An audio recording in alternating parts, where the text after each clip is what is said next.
आज सकाळी सकाळी मस्त अशा वातावरणामध्ये काहीतरी मस्त असं करून खावंसं वाटत होतं. मग विचार केला की आज काय बनवावं. मग नंतर विचार आला की आज मस्त आहे ना पापड तळूया. तर चला मग तळूयात पापड मस्त. दुसरं काय बनवायला पण कंटाळा आला, त्याच्यामुळे मस्त आज पापडच तळून खाऊयात.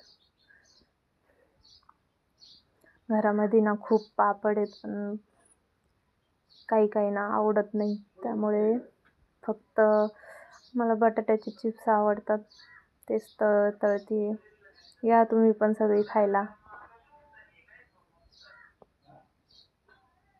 मस्त असे पापड. मला ना गाणं आठवत होतं मध्ये मध्ये, मी ते बोलत बोलत पापड तळत होते. घरामध्ये पाहुणे आलेले होते ना, त्याच्यामुळं एकटीच बसली होती पापड तळत.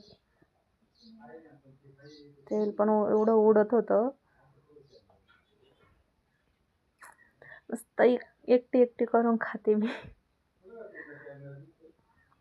ते दुसरे कसले पापड आहेत ते नाही मला माहिती, पण त्याची टेस्ट खूप भारी लागते. तर मग या तुम्ही पण सगळे पापड खायला.